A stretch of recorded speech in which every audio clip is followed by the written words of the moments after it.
Flashheart with a Vengeance. A bad movie idea. As way of introduction, bad movie ideas are intended to work on many levels. One way might be to pitch a film that is the very definition of bad, but at the very least still entertaining.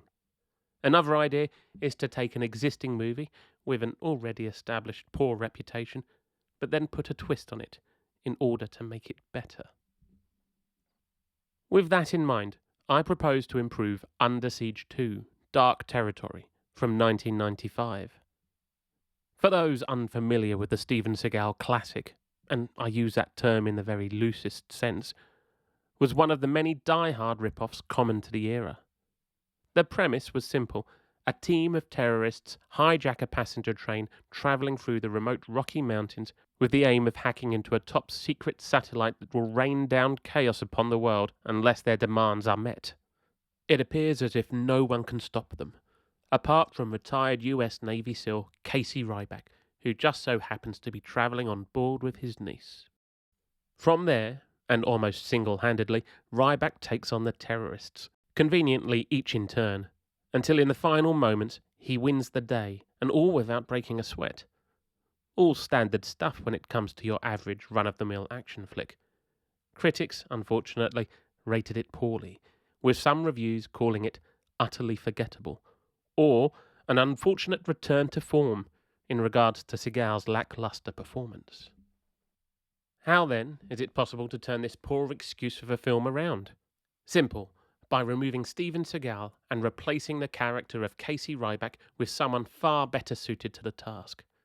It would require a character infinitely more likeable, who has charisma to spare and, some might say, undeniable sex appeal. I put forward then everyone's favourite womanizer, Lord Flashheart of Blackadder fame, immortalised by the late, great Rik Mayall. This would not be the only change I would make. And so, borrowing a few plot devices from other action films, this is how I would hope to turn Flashheart with a Vengeance into a great movie idea. The story will now be set right here in Old Blighty, in an improbably mountainous landscape not found on any map, and unfolds in an unspecified steampunk era, because if changes are going to be made, it might as well be done with some flair. The action will take place on a top-of-the-line luxury palace of a train, a true masterpiece of over-the-top engineering, with all the mod cons, including 5-star dining, a casino, and even a 1930s-style lounge bar. This will be the train's maiden journey, and waiting at its final destination in London are a whole host of important dignitaries, top politicians, and even Queen Victoria herself. What could possibly go wrong? Little do the passengers realise that, under the guise of a heist, an international team of bandits have smuggled themselves on board, with the dastardly plan of using the train as a weapon to take out the top levels of British society in one fell swoop, plunging the empire into chaos and bringing about a new world order of cruelty and destruction. If only there was someone who could stop them. Enter Lord Flashheart, former agent of Her Majesty's Secret Service, who has been enjoying a well-earned retirement. However, his perfect life of cards and womanizing has been rudely interrupted when tasked with tracking down his runaway niece and taking her home to her mother in London. Although wanting to be shot of his responsibility as quickly as possible, he still wants to travel in style and manages to win tickets in a last-minute game of gin rummy. Joining Flash on this daring adventure will be a whole host of characters, both friends and foes. And so where better to begin than with the villain?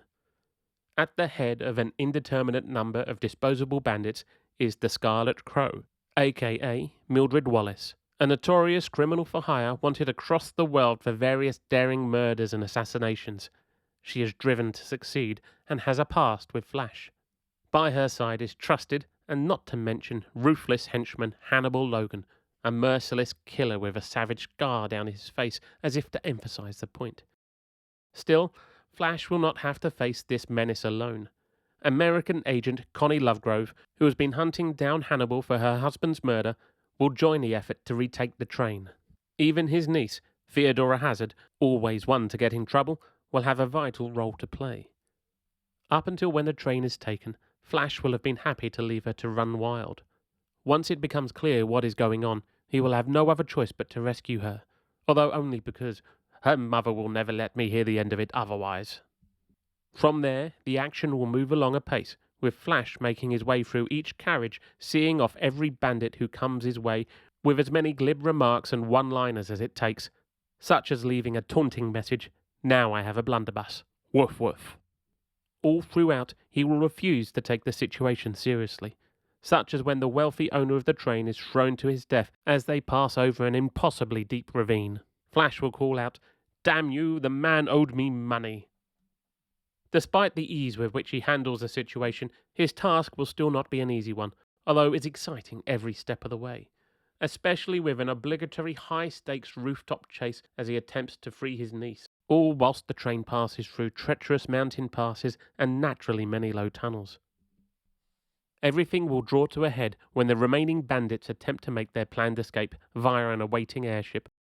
They will be thwarted, however, as Flash destroys the dirigible in a spectacular explosion, leaving only the Scarlet Crow and Hannibal to defeat. Connie will face Hannibal, finally getting justice for her husband's murder.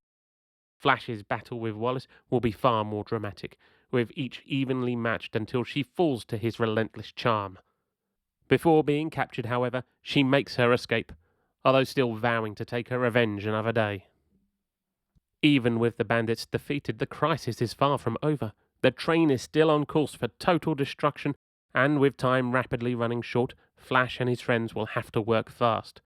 The solution isn't as simple as stopping the train. A bomb has been hardwired into the engine and timed to go off just as they arrive into the station, which is when Flash comes up with his most audacious plan to let it do just that. By uncoupling the carriages and being unburdened from their weight, his plan is to make the train arrive early. Even though it will crash in the process, there will still be time enough to warn everyone before the bomb goes off.